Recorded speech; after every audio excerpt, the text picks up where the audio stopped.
Hi, I'm Paul Battaglia. This is section 3.1.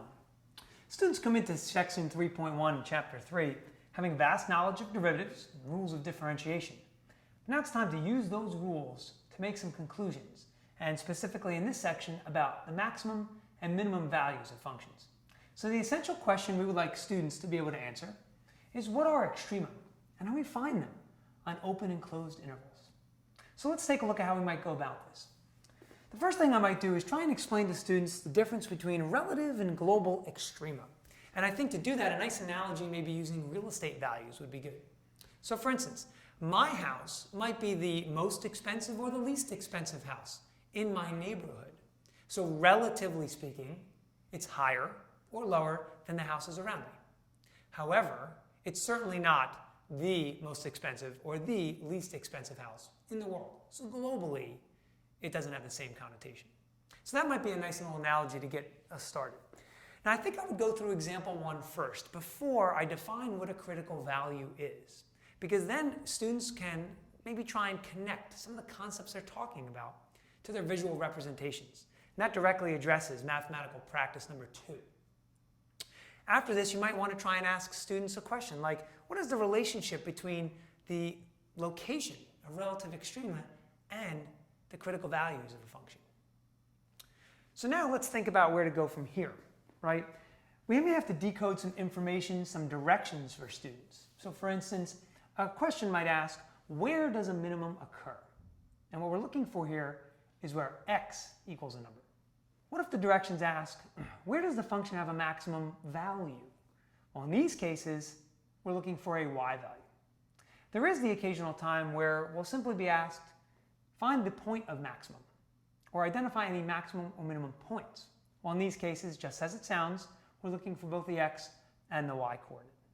Now it's time to look at example 4, and it's not to be overlooked because it deals with trigonometry.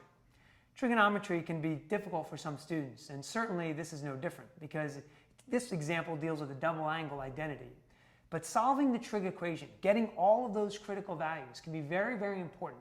Take students a long way and really help them bolster their confidence a little bit when dealing with trig equations. So what are some common mistakes we see in section 3.1? Well, I just alluded to one, and that's the idea that students, when solving a trig equation, may think they're finding a critical value or two, when in essence there might be many more. So we have to pay attention to the interval specified in the question. Second, students often find critical values within an interval, but they forget to test the endpoints, which would be kind of going against the whole purpose of the section that's dealing with the extreme value theorem.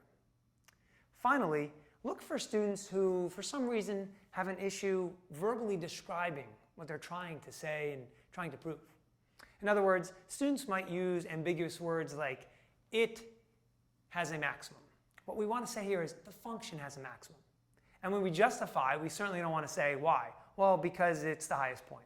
We want to say things like, well, because this is where the function has a critical value, and the function changes behavior in derivative from positive derivative to negative derivative around this point. Now, here's a nice little lesson closure idea, and this would also be a good thing to do to get students ready for maybe some type of multiple choice AP question. Give students a derivative. F prime equals the quantity of x plus 3 times the quantity of x minus 5 squared. What we're looking for here is we're looking for students who assume that if they identify the critical values, they've identified the maximum or minimum values. And this necessarily isn't the case, particularly with this example. We need to emphasize to them, they must test the derivative, see what it's doing around these critical values to be sure if it has a maximum or a minimum value. I hope these tips have been helpful. I'm sure you'll find much success in section 3.1.